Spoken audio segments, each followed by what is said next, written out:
ഇനിയുള്ള രാവുകളും പകലുകളും അള്ളാഹുവിനെ കുറിച്ച് കൂടുതൽ ഓർത്ത് കണ്ണീർ വാർക്കേണ്ട സമയമാണ്. പല കാര്യത്തിലും നമ്മൾ കരഞ്ഞിട്ടുണ്ട്. ബിസിനസ് പൊട്ടിയപ്പോ ഇപ്പോഴും തോരാത്ത കണ്ണുനീർ ഇപ്പോഴുണ്ട്. കൊറോണ സമയത്ത് തകർന്ന ബിസിനസിന് കണക്കില്ല. പ്രവാസ ലോകത്ത് പണമിറക്കിയിട്ടും എങ്ങുമെത്താതെ കരഞ്ഞുകൊണ്ട് തിരിച്ച് നാട്ടിലേക്ക് എത്തിയവർ.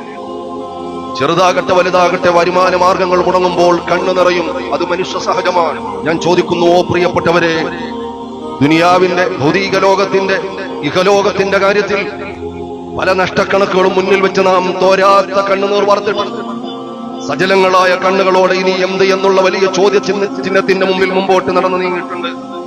ഞാൻ ചോദിക്കട്ടെ, ഞാനും നിങ്ങളും ആലോചിക്കാനാണ്. ആദ്യമായി ഈ സൗണ്ട് കേൾക്കുന്നത് ഞാനാണ്.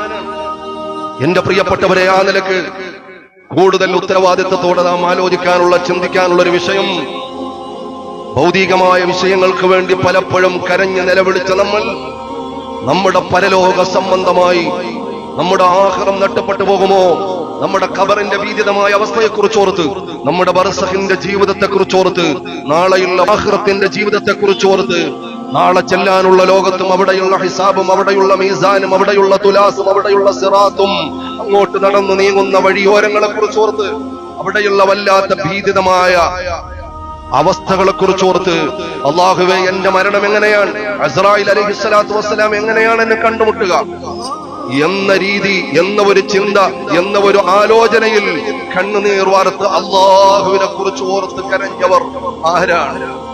അല്ലാഹുവിനെ കുറിച്ച് ഓർത്ത് കരഞ്ഞ കണ്ണുനീരവിടെ? അല്ലാഹുവിനെ കുറിച്ച് ഓർത്ത് കരഞ്ഞു നിലവിളിച്ച് കരഞ്ഞ ഒരു സ്വകാര്യ നിമിഷത്തെ കുറിച്ച് പറയാനും അടയാളപ്പെടുത്താനും നമ്മുടെ നന്മകളുടെ രേഖയിൽ അങ്ങനെ ഒരു നന്മ, അള്ളാഹിനെ കുറിച്ച് ഓർത്ത നന്മ, അത് വലിയ പ്രതിഫലമാണ്. അള്ളാഹുവിന് വലിയ ഇഷ്ടമാണ്.